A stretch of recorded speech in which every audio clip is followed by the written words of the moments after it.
My name is Sarah. I am 35 years old. I have a husband. His name is Daniel. We live in a nice house. I have a good job and a good car. My life looks perfect, but I have a secret. A big secret. I do not love my husband. Daniel is a good man.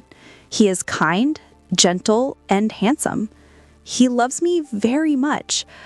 I can see it in his eyes every day. Every morning, he wakes up early and makes breakfast for me. The coffee is always hot. The food is always good.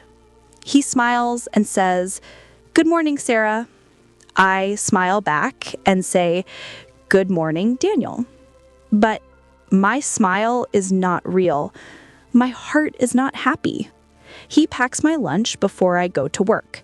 He puts a small note inside the bag. It says, "Have a good day. I love you." I read the note every day. Every day I feel more sad. I am not a bad person, but I live a lie. My whole life feels like a lie. This marriage is not real for me. 5 years ago, my life was very different. I had a small design studio. I worked very hard, but I failed. I lost my money, my business, and my home. My friends left me. I was alone.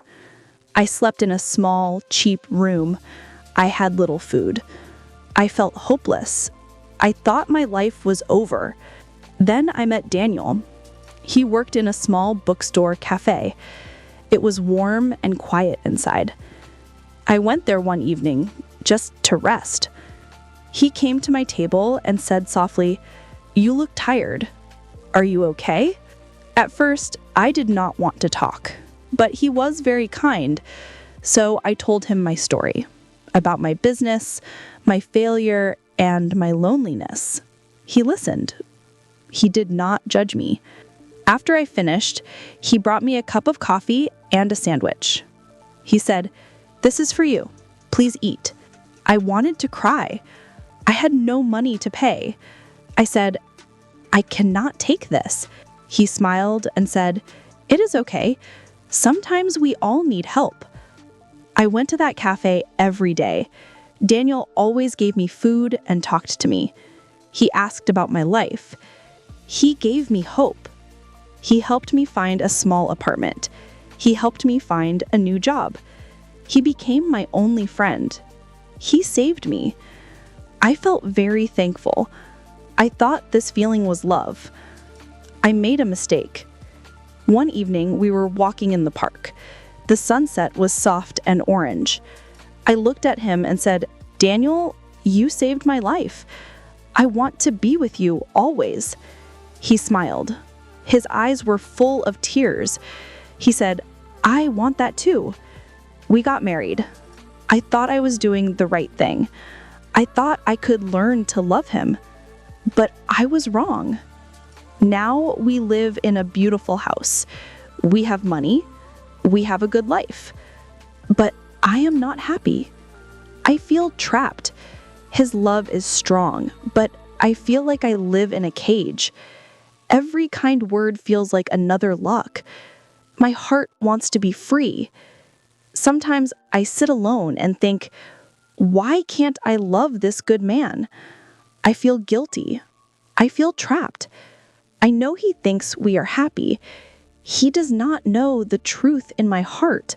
Last month, it was my birthday. When I came home from work, the lights were off. Suddenly, the lights turned on. All our friends shouted, "Surprise!" Daniel had planned a big party for me. He hugged me and said, "Happy birthday, my love." Everyone was smiling. I smiled too, but inside, I felt empty. A few weeks later, I got sick. I had a high fever. Daniel stayed home to take care of me. He cooked soup, gave me medicine, and read books to me. He was the perfect husband. I felt even more guilty. Why can't I love this good man? What is wrong with me? Last night, we had dinner together. He cooked my favorite meal. He lit candles. He held my hand. He looked into my eyes and said, "Sarah, our life is so good. We have a home, good jobs, and love. Let's make our life even better. Let's have a baby." His words froze me. A baby. A child. I could not breathe. He looked so happy, full of dreams, but I could not give him what he wanted. It was not fair to him. It was not fair to the child. He deserves real love, not this lie. I sat quietly, my heart pounding. I knew what I had to do. I had to tell him the truth. It would break his heart. It would hurt him very much. But a lie would hurt us both. I looked at his smiling face. My hands were shaking. I took a deep breath and said, "Daniel, I need to tell you something. I do not love you. I cannot give you the life you want. I am so sorry." His smile disappeared. His eyes became sad. He was quiet for a long time. Then he said softly, I understand. I am hurt, but I am glad you told me. Thank you for being honest." I felt tears in my eyes. It was painful, but I also felt a small relief. The lie was over. The truth was hard, but it was better than living in a cage. I knew our lives would change. We might be apart, but at least we could start again, honestly. What would you do if you were in Sarah or Daniel's place? Tell me in the comments.